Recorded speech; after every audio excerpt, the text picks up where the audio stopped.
My man. Mr. Lips. What's up, dude? I fucked that up so bad this morning. Thank you. You're a real son of a bitch, you know? How What's are up, you, dude? man? I'm good. How you doing? I'm good. This is a real treat for me. Oh, come on. Don't gas me up before we hit record. Oh, we already I have recording, my man. We're already record. I'm rolling. gassing. I'm gassing from the start. Real time gas. All right. All right. I'll take That's it. All right. right. Okay. Yeah. Just get yourself ready because I got more gas now. Cool. Keep it coming. How's your day going, dude? It's going well. I'm glad we missed this hurdle. I would have been disappointed, and so I'm glad we worked it out. The Don't day's gas going well me so up. far. I don't need the gas. Don't gas me. I'm glad too, man. It's a treat. Uh and like I said, like for the people know, I did slide in your DMs and whisper sweet nothings to get you on the podcast. But like I said, it's a treat because I've been non creepily watching you from afar and very much enjoying how you educate people and your content and yeah, man. And we have a lot of mutual friends. I was like, you know, if they're friends with Mr. Lips, then I got to be friends with Mr. Lips too, and hear him out and hear what he got to say. Yeah, thanks, man. It's funny that you're like, hey, I really like your content. It's so funny. Like, I'm on the back end of like 48 hours of getting like shredded on a couple of my posts by like people having just straight up like conniptions about like tiny little technicalities, and like it's just a total microcosm of social media right now. Like Yeah, I've had like a little burst of growth on my account, and yeah, in the same exact span of time, I've had like a lot more trolls like coming out, and I was like, you know what? yeah. That's the cost of doing business. Like that's just kind of like how this goes. It is the cost, but it's a real stinker though when you get to that point, you're like, this is. I feel like up to that point, you're like. I'm just trying to help you, and we're having a good time here. And then like some people sneak in. You're like, what? How'd you get through here? It's like, what is... you don't know me. Yeah, it's been an interesting Good couple stuff. days. Yeah, But hey, man, you got those are don't let the trolls get to you because yeah, they've ruined my day before too. So sure, it's all good.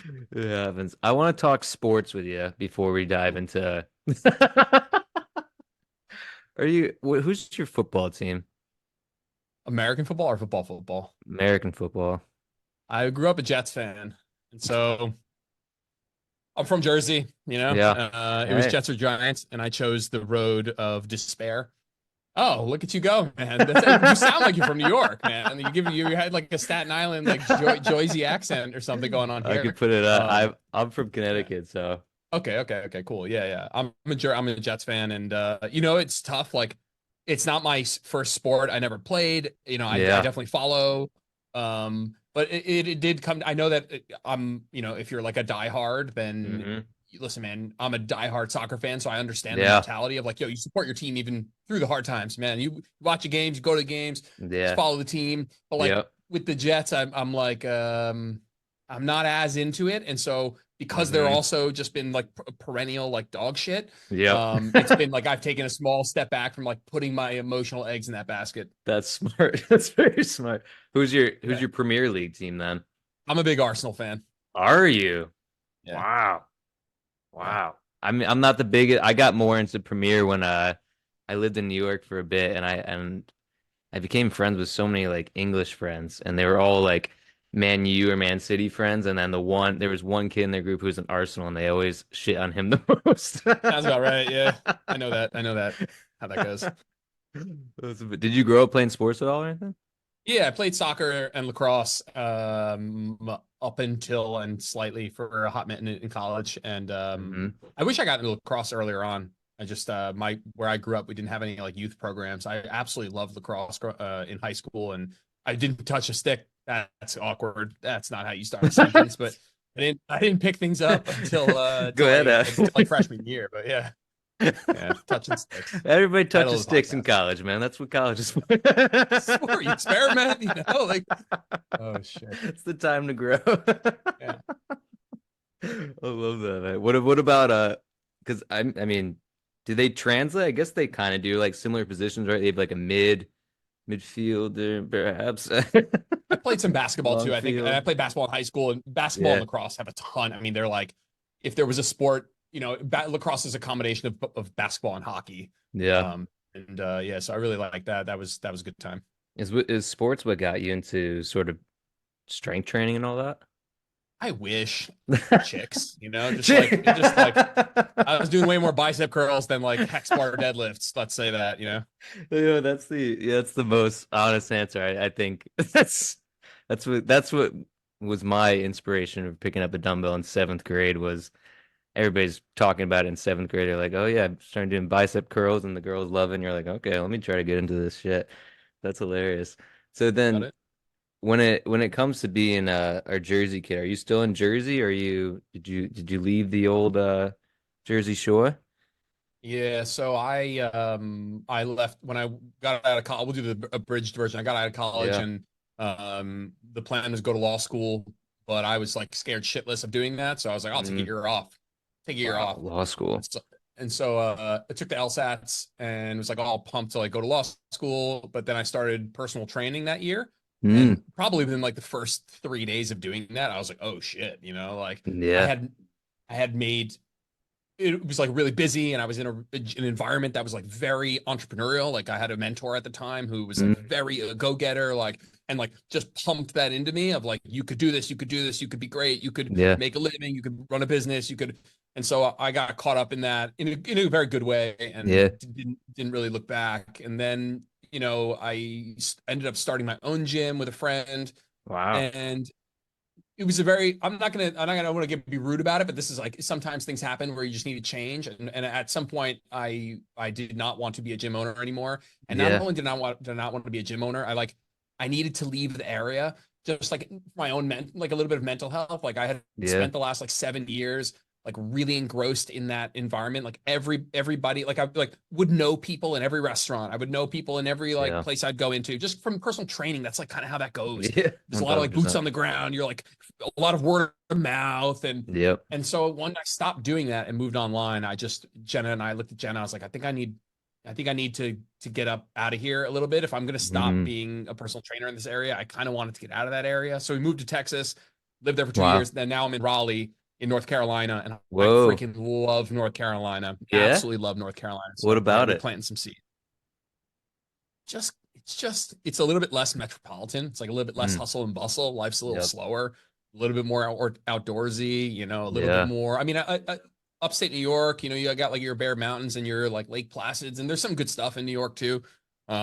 But man, life's a little slower in the South. Like Yeah. Yeah. people Yeah. are nicer, a little bit less hustle and bustle, a little bit Yeah. more space. Your money goes a little further, and so it's been nice. Mm-hmm. Oh, 1000%, dude. I mean, that was kind of me too. I grew up in a small town in Connecticut and then went eventually, like after training all that, moved to New York City because Jordan Sy was like, move to New York City.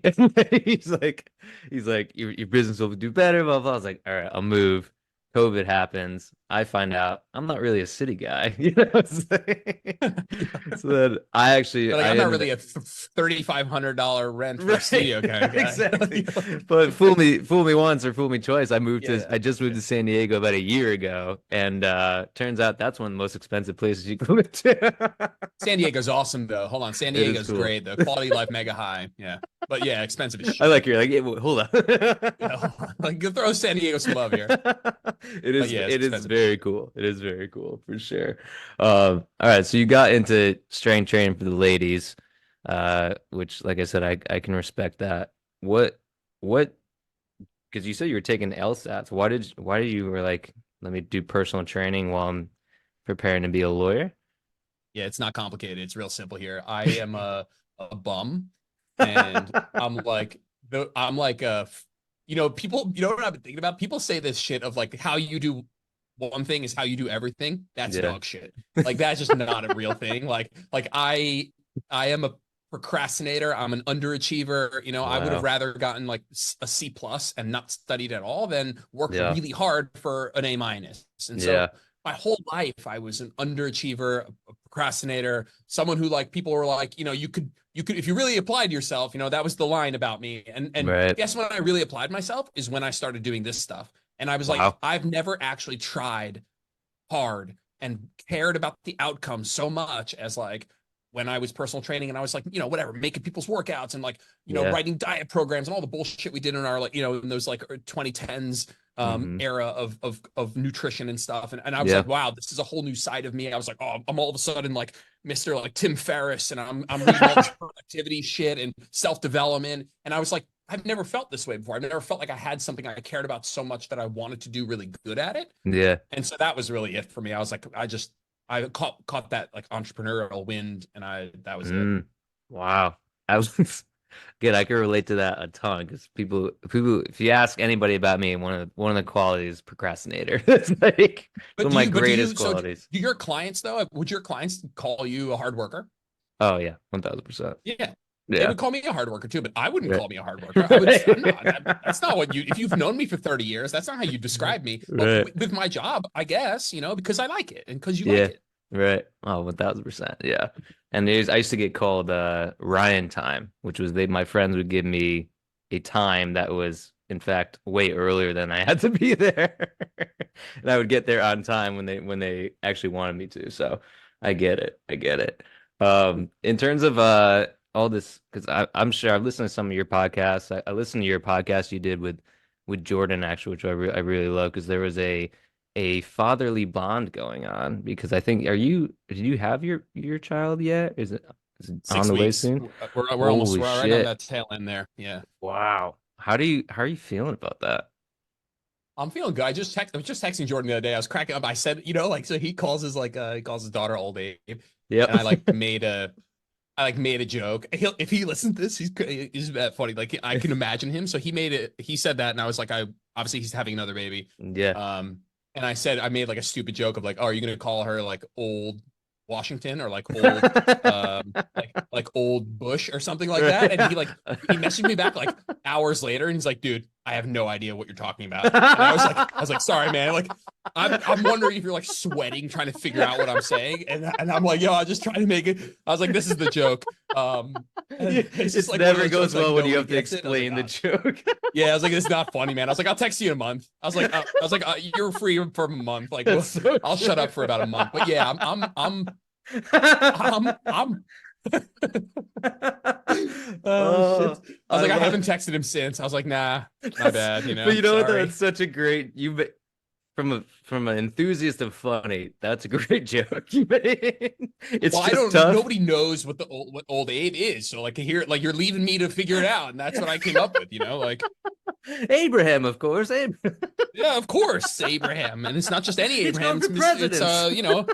the late great Abe Lincoln. Like, Yeah. That's so Yeah. true. And I hope Jordan does listen to this because he's the worst texter in the world. So like anybody who knows Jordan like that, you send him a text and he will answer you a month later. So the fact that when he actually answered your text and you had to re-explain the joke is just Yeah. like it said that he'll probably respond to that months later. Oh man. Let it just soak in a little bit. Let it marinate. That's right. That's right. Like, a bunch of soak is here. All right, let's get into some fitness shit. Okay. Oh, thank you for that. That gave me a good chuckle. All right, old Abe, let's do this. I need you to, because you do a very good job of explaining fitness nutrition in a very easy, simple way. You do a great job choosing your GIFs or GIFs, whichever one you want to go with. My first question is, how do you go about choosing your GIFs and your GIFs for your content? Yeah, if I'm going memes, it's just to make myself laugh. And so Sure. I'm picking inside jokes with myself. And if they hit, they hit. And if they just absolutely explode and no one gets it, like I'll put Yeah. like one of my favorite shows is I Think You Should Leave. And Yeah. like it's a show on Netflix, but it's like a niche. It's like a niche show that like if Oh, you've this is seen it, Tim. yeah, Tim Robinson. Oh, dude, so And so funny. if you've seen it, it has like a cult following. So if you've Yeah. seen it, you think it's hysterical. And if you've not seen it, then like every out of context clip is not funny at all. At all. So I'll make like I Think You Should Leave gifs, and I hit post and I'm cracking it up for like the whole day. And it gets like 30 likes. Like nobody gets it. And I'm like, ah shit. This is bad social media work. Yeah. You know what I like it though is because I watched it with my girlfriend and I'm cracking up. like the episodes, and she's like not laughing at all. I'm just like, it's a different funny, you know. It's just It's a like different funny, man. some people It's a get it, different some funny. people don't. People are So for not. I whenever I like, I'll like, so I follow like, and I think you should leave account, and like yeah, everybody who like shits on it, it's always like from another country, and oh so it's yeah, like people who are not Americans like certainly will never right, laugh at that show for sure. right. It's like way too dumb. Yeah. Mm-hmm.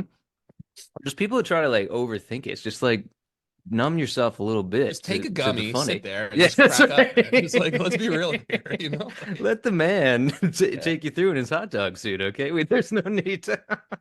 yeah. So I played in a soccer tournament, yeah. and our name was Stanzos, and Stanzos is like the Stanzos, like he's like they're Stanzos, they're nice. It's like Uh-huh. the bowlers that he like tries to sell to his friend for the baby shower, and he's like, Yep. they're Stanzos, they're Yeah. nice. Nobody wants your shitty mob movie stuff. That's right. 1,000 He's plastic like meatballs, you desperate. know, like yeah. Yeah. So yeah. See, like you people are listening to this, they're gonna be like, what are these guys talking about? But it makes me laugh. So It's not for them, man. It's for me. yeah, yeah, that's true. I don't care. We could do, we could go back and forth. We'll do stuff for them, stuff for us, stuff for them, stuff for us. For them, okay, for the people. Because you made a really great post the other day talking about sort of all or nothing mindsets and diving deep into that.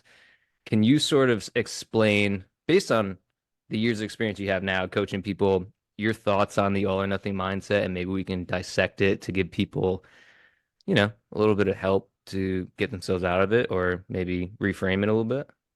Sure, sure. I mean, I just have one like bug up my ass about the all or nothing mindset. And the thing is that like is that what's interesting about the all or nothing mindset when it comes to, let's say, like working out or like going for walks, like you could pick any like facet of health, is that Mm, like if we look at any of those individual variables, let's just take working out, for example. Like the vast majority of the benefits from training happen with like one or two workouts a week. mm, And so like when people round down to nothing, they like round down to zero, it pisses me off because they like blow right by where they would get the vast majority of the benefits. And so like if you're like if you're training 4 days a week and it's a shitstorm and you just like have life gets crazy and you like can't make it to the gym, but like you could do one workout per week, but you don't because you like people round down to nothing with training because they don't know how productive one time per week training can be. Like mm. they don't realize what the data says about minimum effective dose for muscle maintenance or strength maintenance or even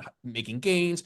Like the bar is so freaking low for Yeah. muscle maintenance that when people do nothing because they can't do their full workout, it pisses me off because if they just knew if you're like, hey, I only have 15 minutes, it's like, great. You could do one hard set of like 3 exercises. You could do that Mm, again like next week.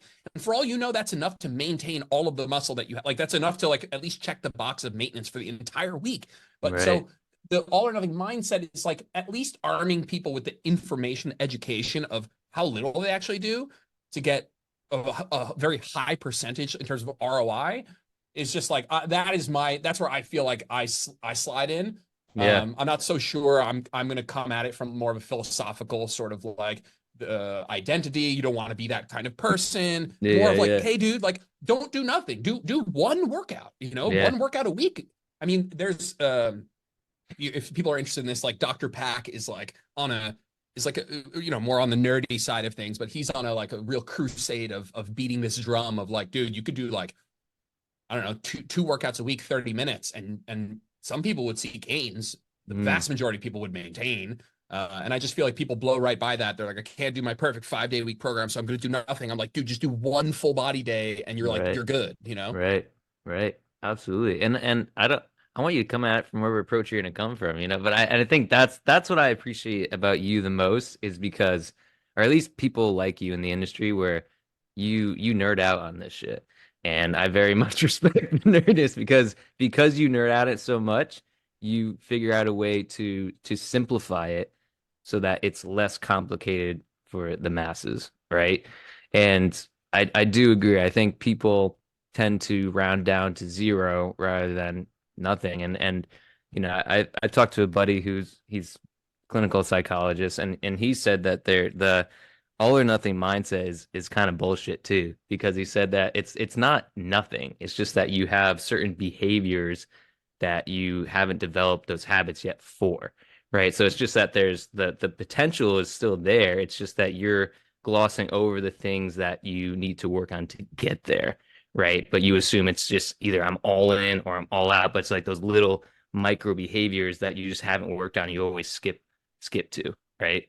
Yeah, that makes sense. You don't know anything other than everything, right? And so you don't Right. have any other tools in the toolkit, which is kind of goes back to what we were saying of like, well, 1 or 2 days a week would be great. I Yeah. also like I kind of hate the like badge of honor like that is worn as an all or nothing person. Like you Yeah. declaring to the world that you're an all or Right. nothing person is Mhm. your attempt to get out ahead of the inevitable quitting because things get Yeah. hard that you know is Uh-huh. going to happen. Like if you're like, I'm an all or nothing person, like what you're saying when you say that is I'm all in so long as it's not hard. And if things Yeah. get hard, I'm gonna quit. Yeah. That's like you're like setting the scene of like, well, I'm gonna set myself up so that when I quit, I can come back to this and be like, well, I said I Right. was an all or nothing person. So Right.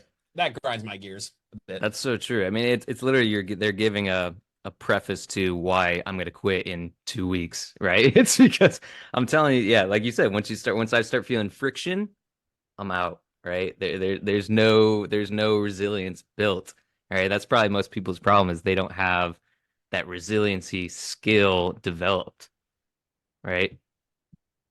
Yeah, there's the all it's almost like when they say it, it's like, and I don't want to beat this too much, but it's Yeah. like there's like when I say I'm all or nothing, what I want from you is I want praise for the all and I Mm, want acceptance for the nothing.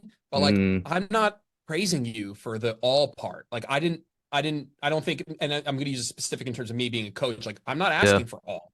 You know, right. I don't care about the all. I care about the like good enough and the make the best of it and the like I'd rather you improve your baseline worst than make your Yeah. best even better. I'm not worried about Mm, you like optimizing that like the exact perfect tempo for the RDL. Like okay, we're going to yeah. talk about that, but like I'm Yeah. more interested in the fact that your protein's at 40. You know what I mean? Like Right, and so right. we're going to I'd rather you pick those like least common denominators up. I'd Hmm. rather focus on the not being nothing than the Yeah. success doing the all.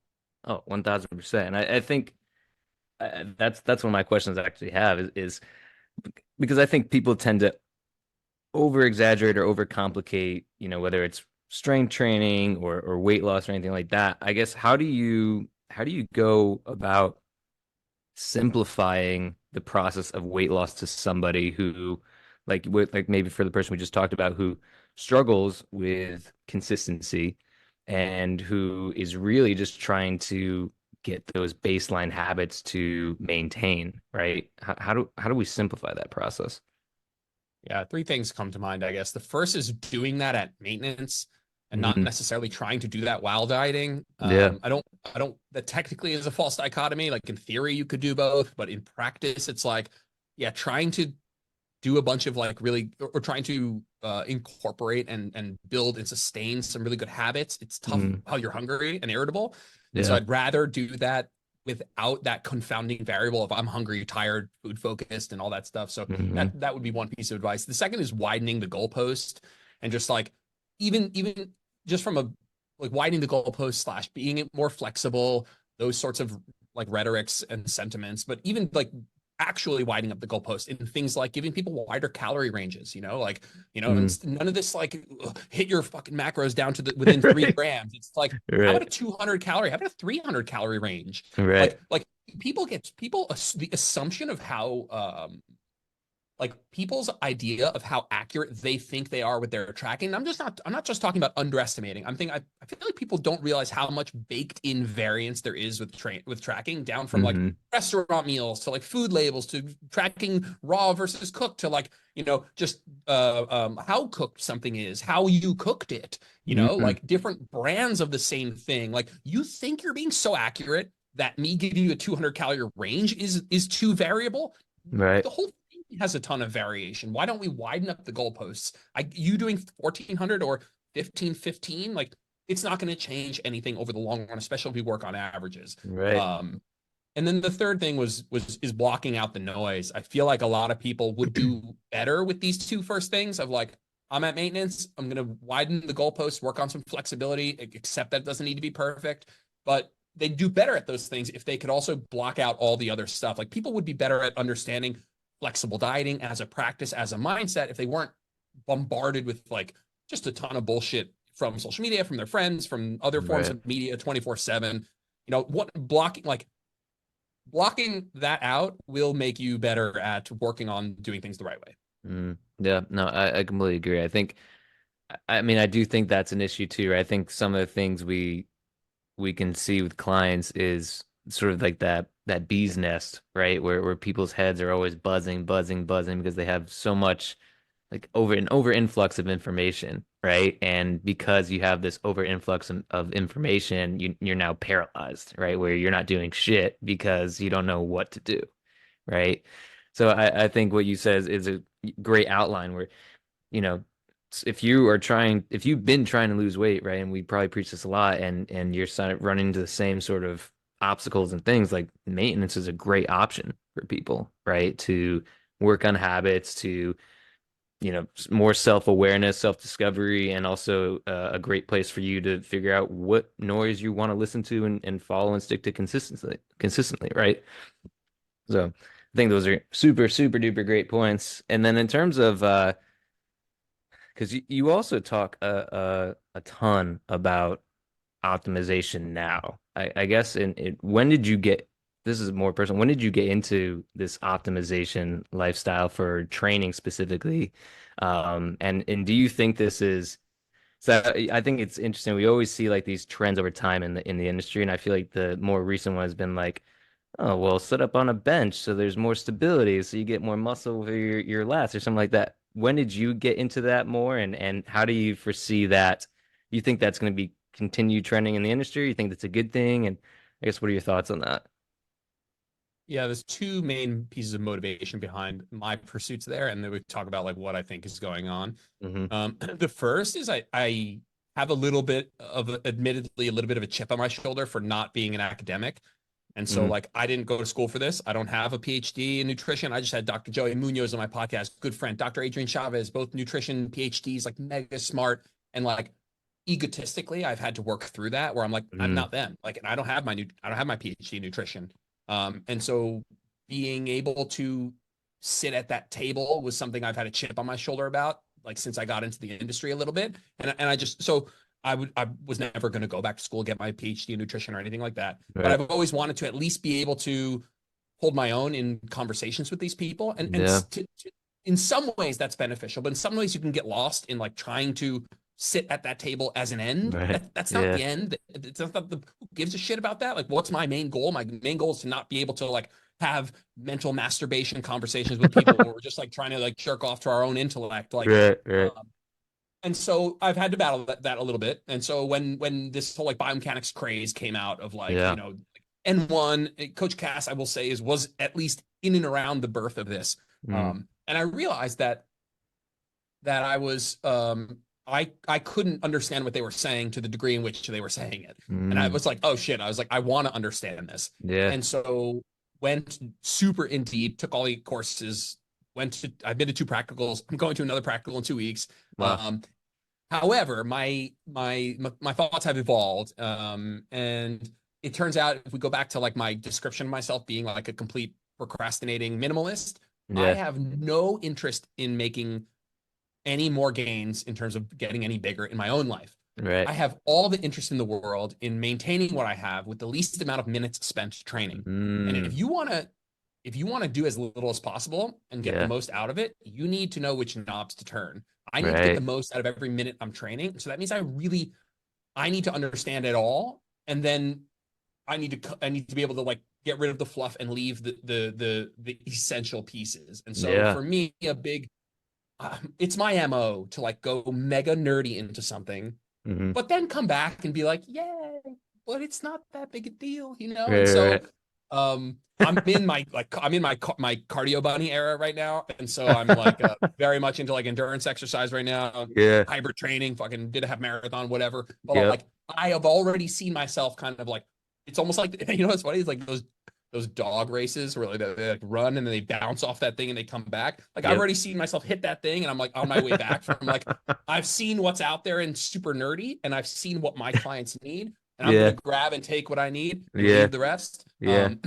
But the biomechanics stuff is we're certainly in that era of like your arm's got to be on a 30 fucking degree arm Right. path for this. And I've changed my tone on that. And even if Cass were sitting here, whatever, I love Cass, he's mega Yeah. smart. Like I want to know all that stuff, not Yeah. because I think it's massively important, but because I think how else am I going to know how to maximize, a 30-minute workout if I don't Yeah. know that training in a more lengthy position is better per set, let's say. Yeah. So I'm having fun with it, but it's so funny. If you look at which nobody listening to this should do, go back to my content from like, I don't know, March, maybe it was like November 2021. Mhm. You'll see, I just got back. I just started taking the N1 courses. I just went to the practical. Every piece of content I put out was some Yeah. crazy nerdy biomechanics shit. And it's just funny to go back and be like, yep, these were 3 months where I That's thought this was the right. most important shit in the world, It's my Eras tour, Taylor Swift. Exactly. Yeah. Yeah. So Well, yeah, that's it. but you know what I like about that though, and I think because you become so passionate about it and you like you said, you nerd out on it, you do take the bits and pieces that you think would help the mom who has 20 minutes to exercise at her house, right? To maximize her efficiency with strength and muscle, right? Like that's something very much as a realistic takeaway, I think, right? And I think that's something you definitely can pull from, which you did, right? And I think that's the importance of it, right? Because obviously not everybody has like X amount of time to set up the machines in a certain path or anything like that, and all that. Sometimes it's like I need to do this, I need to do this, and my kid is going to be ready for me in 5 minutes. So here we go, right? Yep. That's it. Yeah, that's perfect. But I love that though, and I think, uh, I mean, I think we all go through like those passions or like those whatever excites us in the industry at the time, and like go balls deep into it, and then sort of step back and you're like, I'm good with this. Like, it's a good There's an example time. right now. Example for me right now is I'm working with a guy called his name. I don't know. Jordan's worked with him. His name's Alex Fiata. Yeah, He's yeah, yeah. like mega smart dude. Wrote like the book on hybrid training, whatever. Right. And I was like, it's basically our first meeting. I was like, I want to be elite. I want to know everything there is to know. I want to like take me back to school. Yeah, Pokemon And we Master. went mega. What's up? Pokemon Master. Yeah, exactly. I want to He's catch them very all. And best. so we started going super nerdy into every metric, Yeah. everything from like wattage to very specific heart rates to like tracking HRV to like Yeah. everything that I could do. And with our workouts, it was like very specific. This pace, this heart rate range, this. And then more recently, we've been doing what's called a fartlek session, which is like a Mm. Swedish word for run play, I think. And that actually is like such a good name for it. Speed play, actually, I think. Mm. And it's such a good name because the word play indicates a little bit more loose structure. Mm. And a fartlek is kind of like an auto-regulated interval in some ways, where it's like you go by feel. And you Yeah. just go out there. You don't need a watch. You don't need a chest strap. You kind Hmm. of jog until you feel tired. Then you go a little slower until you feel recovered. And Yeah. it's a little bit more complicated than that, but that's essentially what it is. And Yeah. it's so funny because that's become my new obsession, because sometimes it's nice to have all that data. It's nice to have all Yeah. that, like, buy the books, track your shit, progression. Hmm. And then sometimes also nice to have more of like treating it like a playground session, like a play. Yes. Um, Yes. so that's been really nice. Yeah. That that's so true though, because it's obviously you just described because you've gone through that, but I've definitely gone through phases where it's like you're dedicated to your program, like you're trying to progress from you did from the week before, whether it's a rep, it's a extra 1.2 increase in your pound, whatever, and then you kind of go into a session where you're like, I don't want to fucking do any of that, and I just want to play around with some machines, maybe move my body differently, and like sit in the sauna, right? Like it's like, On that, that's often what I will. So I work with people who, when they come to me, I'm sure you're familiar, but like, yeah, that sounded like I'm doing some no, unique please thing here. go But on. like when people come to me, they're looking for like to like at least upgrade their results in some way, like either Yeah, through efficiency or whatever. So I get them to track their workouts, and for many people, for the first time ever, and it's really great. yeah, Um, and they get all the benefits of that. They enjoy the continuity, they enjoy the visual, like being able to see the progression over time. And then they go away for like a vacation or something. Like, all right, I got the home gym or I got the hotel gym. I'm going to stick yeah, to my program. And every single time I'm like, no, we're going to take a playground day. like when people go on vacation, we only do playground workouts. And Hmm. what I tell people to do is go in there and just like see what they have and be like, oh, that Yeah. machine's cool. Let me sit down, do a couple hard sets. Oh, that machine's maybe I want to do that. I want to do some, I want to do some curls. I don't want to do Bulgarian split squats today. And Right. so using those kind of out of routine workouts to just Yeah. have a little fun, do what feels right, get a nice pump, like Yep. play with that cool new machine in the corner. And I just Yeah. really like people go on vacation, they're like, all right, I'm gonna stick to my program. I'm like, the hell you are. Like, we're gonna just you're gonna get an arm pump and hit Muscle Beach. Yeah. It's so true though, because because just vice versa. You look at nutrition, like you wouldn't tell a client, "Hey, you want to track all your calories while you're, in Bermuda, right?" You're just like, "No, like fucking enjoy it, enjoy the food, see what they have to offer, get back on track when you're home," right? That's a great perspective for workouts where it's like just fuck around, find out and get back on track when you get home, right? I think that's a great insight. I like calling it a playground workout. That's a good one, Mr. Lips. I like that. In terms of like own personal stuff, right? How are you sort of transitioning or I guess getting into more of a because you have a baby coming in 6 weeks, right? Like how do you perceive, I guess from things you pull from other people who might be dads already, who with all that, how do you perceive maybe your training changing, like going forward, and maybe your nutrition, or maybe it doesn't fucking matter because other things matter more now. Yeah, I'm keeping my expectations super low. Yeah. My own lifting right now is like 3 times a week, 35, 40 minutes. And Hmm. so if I could keep that up, that'd be great. Yeah. But I would even be open to going to 2 days a week, 45 minutes, if that allowed me to fit in some cardio.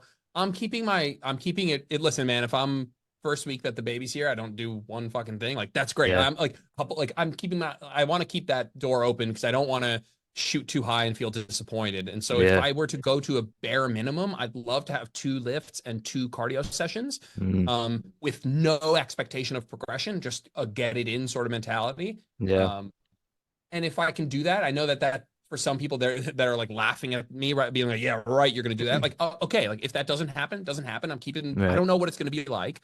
Right. Um, but I think if I can lower my bar of what a workout has to be, then I'll be more Hmm. inclined to do it. And so even like something I posted yesterday in my story that I'm going to make an actual post about is I think people, specifically my like moms at home or person at home, kids or just people with home gyms, what I think people don't realize is like you could split up your workout into Mm.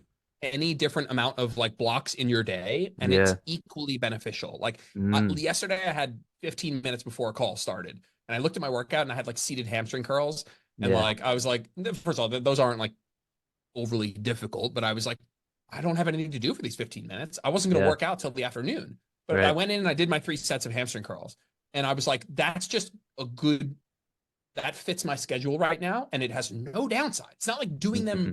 with the rest of my exercises makes those sets better in some way. And Yeah. frankly, if you were being like mega technical, which I would not be, you'd have an easier time arguing that splitting things up is probably more optimal. I wouldn't make that call, Mm. but I'd at least say that for people out there who are like, hey, I can do 20 minutes and then I got to pick up my kid and I Yeah. might have another 20 minutes later. Is it okay if I break it up? Absolutely. And Mm. so I I started doing this a while back where I would do 3 exercises in a workout in like 20 minutes. And then after bringing my dogs in from their walk at the end of the night, after lifting or after eating dinner, take the dogs for a walk, come in, almost as like part of my routine, I'd like go out and like crank like lateral raises. I'd do my three Yeah. sets in between like doing dishes. I hit a set of lateral raises, go do the dishes. Hit a set of lateral raises, like go make my like creatine for the morning or Right. something.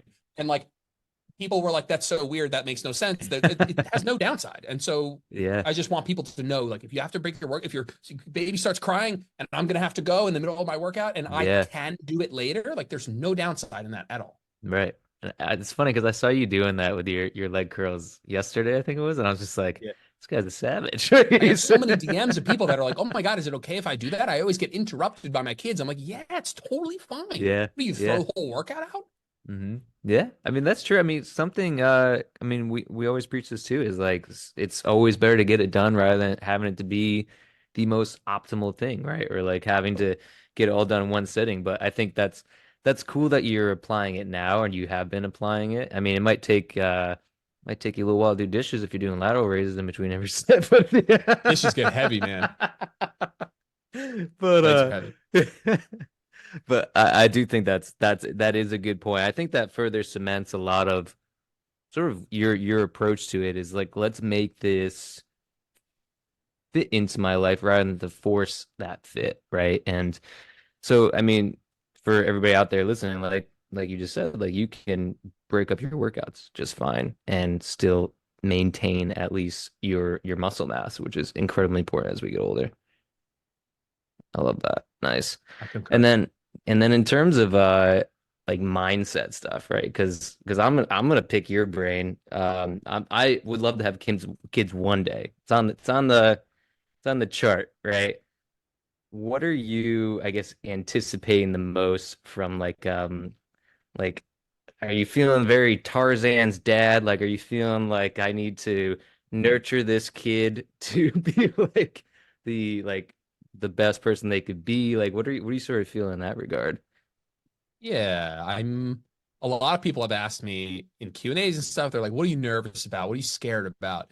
And like there's stuff on that list. Like there's an answer to that question, but like it's massively outweighed by the things I'm excited about. And so Mm, like I don't we're going to talk about it, but I just want to yeah, get this off my chest about like I don't love having my focus be so much on those things I'm super worried about. I like focusing on things I'm worried about yeah, just enough to make sure I address them. But sure. like sitting in that headspace of like I'm nervous I'm gonna fuck her up with her relationship with fitness or her relationship with Right. food or got to make sure I read books to her as a kid. So she grows up smart and like I don't I want to have those thoughts to make sure I address them and give them the credence that they deserve. But Right. um I'm trying to think about like the positive things I'm gonna do, and I Mm, think setting a good example is a cliche, but it is probably the bulk of what you can do. Frankly, yeah. um is setting that good example and acknowledging that at least from what I've heard, I'm not a dad yet, but like kids are always watching, and even little things like being on my phone when the family is together Mm, and taking my kid with me to do things instead of, yeah. XYZ. And I just, it's not so much, I am worried about all that stuff. Like every parent is worried about how their kid is going to grow up. And when I say worried, I mean, that's something that they care about. Right. Um, but I just have I don't know. I got really into him. I took this over to the old therapy session where I'm like, Good. I was in deep on that. And then I was like, you know what? Like, you're just like doing the classic anxiety of like playing out all Mm, these negative scenarios that like have not happened yeah. instead of like focusing on like the positive, what you can do. So I'm really trying to live in that headspace. Yeah. But I Good do think from point. a fitness and nutrition perspective, I feel very grateful that I'm having a kid at 33 than a kid at 23 for Yeah. me. Not that people can't do that, but I was Sure. very different at 23. And if Yeah. I had a kid in my 20s, I don't know. I'm very proud of where I am in terms of my relationship with food, how I Yeah. communicate it with myself, my body. And I just don't know if I would have been as equipped because I just wouldn't have been the kind of person that I would be proud of my kid growing up to be at that time. Yeah, I think you nailed that because for someone who's fellow struggler of anticipatory anxiety, where you create these narratives that don't even exist, and you're like 3 years down the line, I relate to that wholeheartedly, like wholeheartedly, and I think and I agree with that too because of the work you've put in for yourself, both mentally and physically you're like you said, you're just gonna be a much better role model because you're a much better person now in your own terms and your own personal growth, right? Compared to that 23-year-old kid who, was starting a gym and wasn't even sure if they want to live in that same town, right? Like, so I think that the way you phrased it was great because it's like it's just the right time for you and it's the right time for you to lead by example in a way that resonates with you the most, right? So I think that's a great thing. And a lucky child they will be as well, right? Because they're gonna inherit a great father and a great personal home gym, right? That second part's definitely true. Second part true. Definitely true. Well, we're gonna wrap up in a wee bit. Um, but my final question I have for people on this podcast, so just to give you some context, is name of this podcast is These Little Moments Podcast because I actually went to one of Jordan's seminars back in like 2018 for his inner circle. And it was like at the end of his seminar, usually they have like this big emotional, like people are sort of getting things off their chest and being very vulnerable and right. So I felt called at the time to sort of share for the first time. I don't know why I chose this time, but I just felt my intuition to share that I was struggling with anxiety, depression at the time. And it was during that time, and I was giving this little speech. I said, "It's I don't give a fuck really about nutrition fitness," which tough for people here at this nutrition fitness seminar, right? But I was just like, I really just care about sort of like the little moments that we share with each other, and what we're doing to grow from that, and working ourselves. And so my question for you, and that was a big little moment in my life that sort of got the ball rolling for me with everything else. My question for you is, what's like a little moment that stands out to you that you can look back at now and be like, fuck, thank God that happened because that's exactly why I'm the person I am now. It's a great question and love the context. And I'm trying to think if I should go a route. I mean, there's no should, I could take it.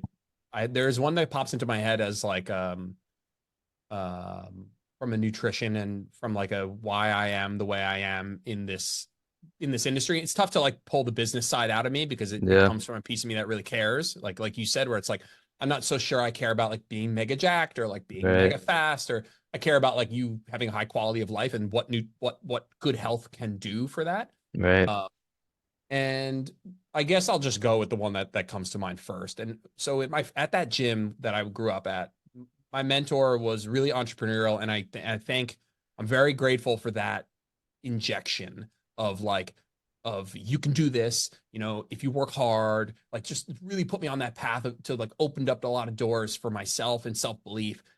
But we were doing some fucked up shit at that gym. We were putting people on like 900 calories with Mm, like encouraging people to have, we basically created people's binge restrict cycles of like 900 right. calories, 6 days a week, one cheat meal with a 2 hour window where you can eat whatever you want. We would put everybody's weight loss up on a big wall. Mm, Everybody at the gym well, yeah. would go up on this crazy big chalkboard. And I had one client who was one of my first clients, and we put her on the diet, and I was like, whatever, texting her, and I was on top of her, and she lost like 90 pounds. And she stuck to it. She's like mega rigid, did never ate off the diet, never went out to eat, just like Well, total portrait of like what I thought was like a good client. right. Um, and then she gained it all back.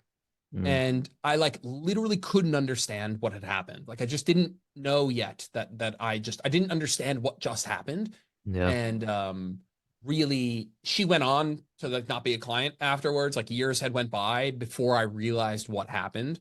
And I think about her all the time. And I Mm, just not to get emotional, but I think about it all the time where like I just I owe for that. I owe for mm, the not I'm not like still here like as a martyr of like I still, I'm still like digging myself out of bad things I've done, but like mm, yeah, I don't want to do that again. And I yeah. don't I don't want people to fall into that cycle again. And that cycle is now just a proxy for like other BS that we're fighting. It's Mm, not just like really low calorie meal plans with a cheat meal. It could be like, going carnivore diet. It could be like, doing 3 day water fast because you think that that's helpful. It could be like, yeah.